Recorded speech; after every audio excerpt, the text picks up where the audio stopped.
حضرت علی فرمانے لگے میری 5 باتیں یاد کر لو،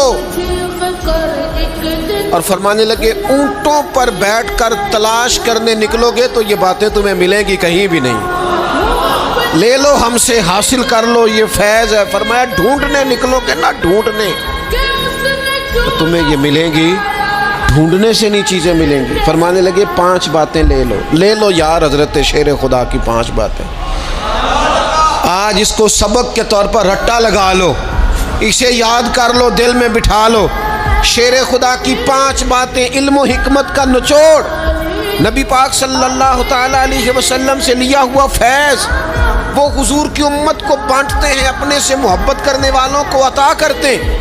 حضرت مولا علی شیر خدا فرمانے لگے 5 باتیں لے لو، تم اونٹوں پر بیٹھ کے نکلو گے تو تھک جاؤ گے لیکن یہ باتیں تمہیں کہیں نہ ملیں گی۔ حضرت علی باتیں بیان کرتے ہیں، فرماتے ہیں پہلی بات یہ یاد رکھنا، بندے کو امید صرف اپنے رب سے رکھنی چاہیے،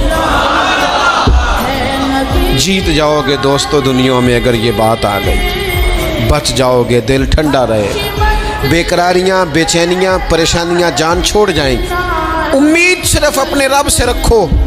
حضرت مولا علی شیر خدا رضی اللہ تعالیٰ عنہ دوسری بات بیان کرتے ہیں، فرماتے ہیں اپنے گناہوں سے ڈرا کرو۔ تم غریب ہونے سے ڈرتے ہو، تم تنگ دستی سے ڈرتے ہو، تم لوگوں کی دشمنی سے ڈرتے ہو، اپنے گناہوں سے ڈرو، کہیں ایسا نہ ہو کہ تمہاری نافرمانیاں رب کی ناراضگی کا سبب بن جائیں، اپنے گناہوں سے ڈرو۔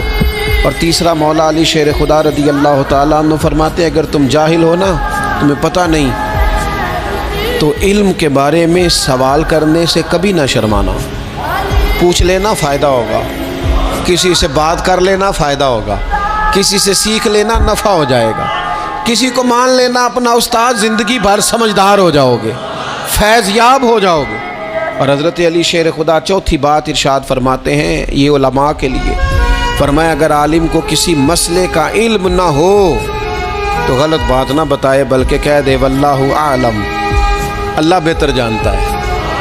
یہ بات یاد رکھیں، جس بات کا پتہ نہ ہو، جس کی خبر نہ ہو، جس پر عبور نہ ہو، اس بات کو آگے بیان نہ کیا جائے اور کبھی بھی غلط بات نہ بتائی جائے۔ یہ حضرت علی شیر خدا ہمیں سبق دیتے ہیں۔ اور 5ویں بات حضرت علی شیر خدا ارشاد فرماتے ہیں یاد رکھنا، ایمان میں صبر کی وہی حیثیت ہے جو جسم میں سر کی حیثیت ہے۔